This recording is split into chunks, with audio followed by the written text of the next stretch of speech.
Nemesis, stop using NavMesh for your Unity games. Are you spending forever waiting for NavMesh to bake? We're going to fix that and a lot more in this video.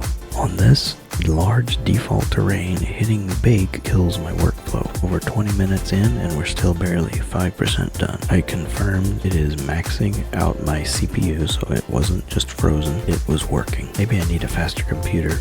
This huge time sink is reality if you're using NavMesh on a large terrain.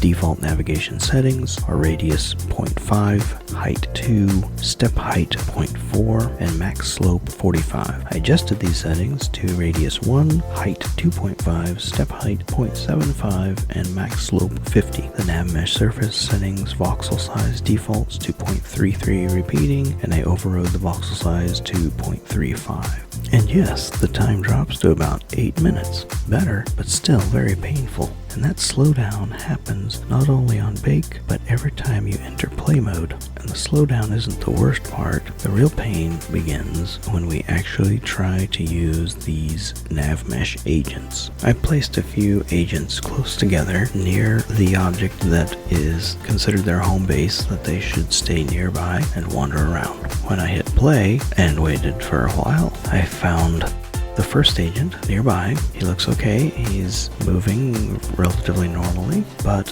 where's the others? I had to go looking for them. So I want to point out that that means that the others teleported away. For no apparent reason, they just disappeared from their starting point and appeared somewhere else. I double checked, and as far as I can tell, there is nothing in my script or in the NavMesh settings or navigation settings that indicate the agents will teleport away from their starting point. When we find agent number 2, we see the next issue. The movement is all wrong. It's moving forward, but also strangely backwards and sideways. And here is the ultimate failure. It just passed right through that tree. I've confirmed both the tree and the bunny have colliders, and as a quick test, my non-NavMesh player character cannot pass through this tree. The NavMesh agents system is completely ignoring basic tree collisions. This combination of teleporting, strange movement, and ignoring colliders proves that NavMesh, especially on large terrain, is too unpredictable. Let's build a simple C# solution that fixes all of this. Okay. First, I want to show you what this script does. So in my world here, I've got a complex terrain with some trees, and the trees have colliders. And there's a rabbit family that I've activated. There's 6 active rabbits, and they each have the script. And then I have a player character here. And I will be controlling so I can watch what the rabbits do. One thing about the rabbits is their home base is set to this big mushroom, so they will all stay close to this area. Maybe not within the little circle of mushrooms, but in this area in general. Let's go ahead and start play mode. Here. So here's my rabbits. They are all close together, they don't teleport off. I see 5 of them right now. 1, 2, 3, 4, 5. I see 6. Okay, so they're all here. They're wandering around this mushroom. They never get very far away, and then they come back. They go in random places in this region.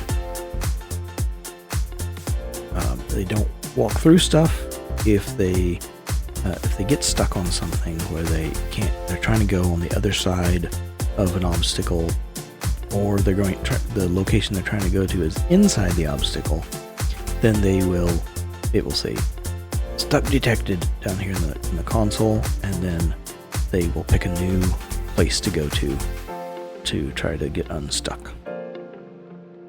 Now, I do have another rabbit here that he's currently inactive, somewhere around this area. I'm gonna activate him and see if I can find where he's at. Okay, he's over here.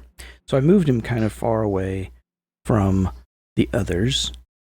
So, and because the thing about him is he has no home base selected. So he is just moving around the location where he started. Let's go find him. There he is. He's moving around.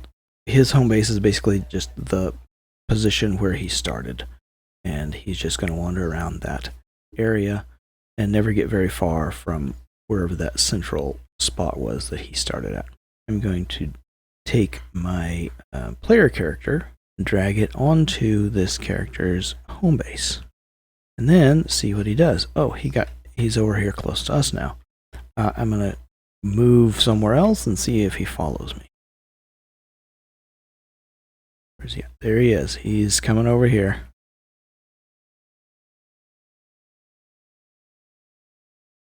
So now that my player character is considered his home base, wherever I go, he will come around my area, maybe not really close, but within that range that is defined by the wander radius. And it's possible that he could get stuck behind a tree, and then he will just pick a new spot, but the spot he picks will always be close to his home base, which is currently my character. Okay, so that is the essence of how this script behaves. So if you think that's something you would like, then keep watching and we'll learn how to make it. Or you can download the script from the description of this video. Okay, here's the code. This is my favorite part. And the first thing in the class is the controller. This is the same type of character controller that we use in our playable character. The next thing is the home base position. That is just the location of the home base, and this home base is defined here. And wander radius is just how far we can get away from home before we come back. And then the target position is just the position, the next place that we want to go. Minimum wait time and maximum wait time, I think, is self-explanatory. It's how long we're waiting. Is traveling is a Boolean, yes or no, false right now. Movement speed, max movement speed is how fast the NPC can move. Turning speed is how fast they turn. Horizontal velocity is the forward, backwards, left, and right directions, the X and Z movement of our NPC. And then the vertical velocity is the Y movement. It's up and down, like for gravity pulling you down, or if you jump. The stuck movement threshold is if we move less than this in the interval of time, then we're stuck. So if we can't move any more than a half of a meter in this interval, which is 1 second, it considers that to be stuck. The last stuck checked position is where we checked last, the position of that is, and that's how we'll use that position to detect how far we've moved in that interval. So the start method just has a couple things. It's just getting the reference to the character controller. If it doesn't have one, then it'll complain about it and turn off the script. The last thing it does in the start is it starts our coroutine wander routine, and that's this thing right here. And we have a while true. While true is like an infinite loop. It'll just keep doing this as long as something doesn't stop it. Is traveling starts off as false. So we're just going to say we're assuming that we're not traveling at the very beginning. And then wait time, some number, random number between the minimum wait time and the maximum wait time. And then we're going to yield return, and that has to do with this coroutine. We're basically just saying we'll stop running this routine for that many seconds.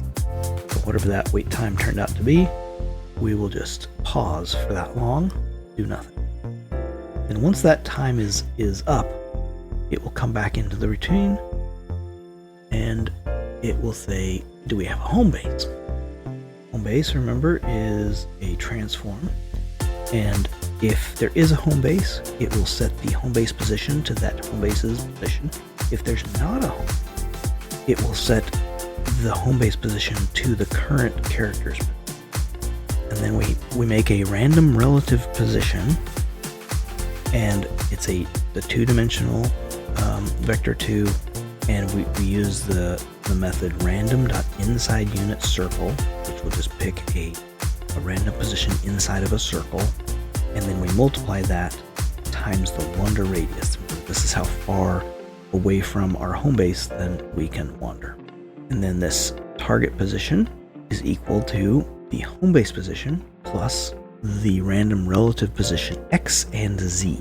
No, x and y, but we're putting the y into the z of the target position. So the target position is a vector 3, and so it has x, y, and z, but the random relative position has x and y only. So we map the random relative position y to the target position z. I know that's kind of confusing, but it works. And at this point we say we are now traveling. We're going to go to that new target position. And then the last check position is going to be set to whatever our current position is. And this will allow it to check if we're stuck. And we set the start time is the current time, and next stuck check time is going to be the current time plus whatever that interval is. And then we have another loop while is traveling. So this loop will continue until is traveling is set to false. And so it'll just keep going over and over.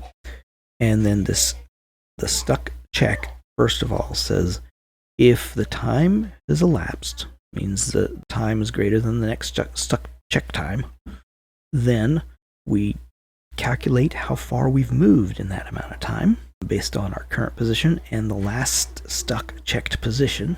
And then if we've moved less than the stuck movement threshold, we say we must be stuck. We haven't moved very much since the last time we checked. So we're going to log that we're stuck and we're going to reset. And all we really do here is we say is traveling is false. So it will break out of this loop, the while is traveling loop. And that means it'll jump to the end here, and then it will see that we're in another loop, and it'll go back up to the while true and start here again. And it will say, and then recalculate a new position.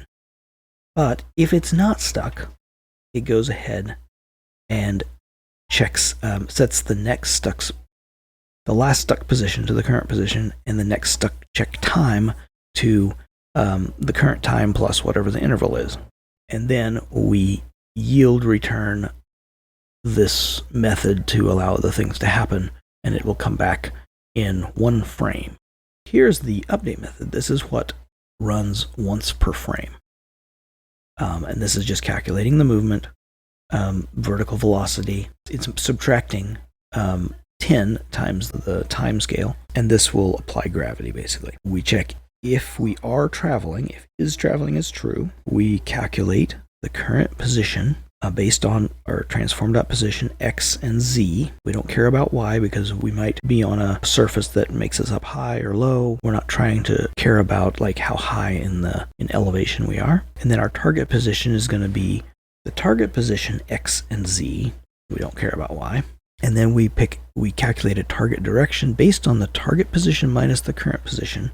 And that will produce a vector that just points from the current position to the target position, but we're going to normalize it so that we don't jump directly from the current position to the target position, but we break it into smaller steps. And the next thing is a horizontal velocity is increased by the direction to the target. So whichever movement it already has, it adds to it the movement that will take it toward the target. And then that horizontal velocity is then clamped in its magnitude down to the maximum movement speed so that it can't just get going really fast and go flying across the screen if it's far away.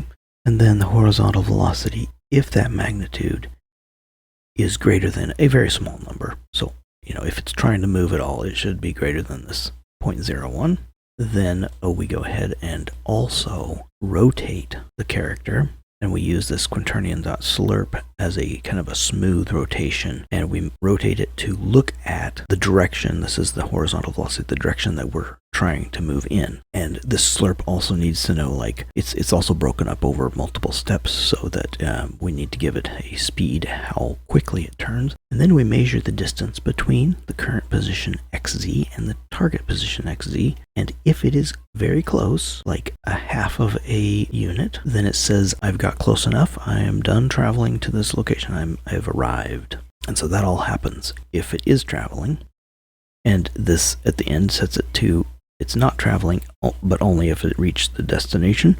And then in this else statement, that's when it isn't traveling. If it gets to this as part of the code, then it tries to stop. So it's not going to just instantly stop like on a dime. It's going to start doing a scaling of its velocity, reducing it by a little bit each frame. So it's like 90% of the previous frame's velocity. And then the last thing that happens in this update method is the movement.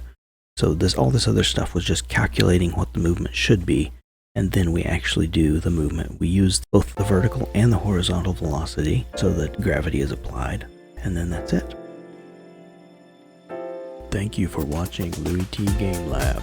If you learned something down here, please like or subscribe to my channel. Share this video with your friends, or your enemies, or your frenemies, or even your nemesis. I hope to see you back in my lab next time, where you and your ideas will learn to create digital life.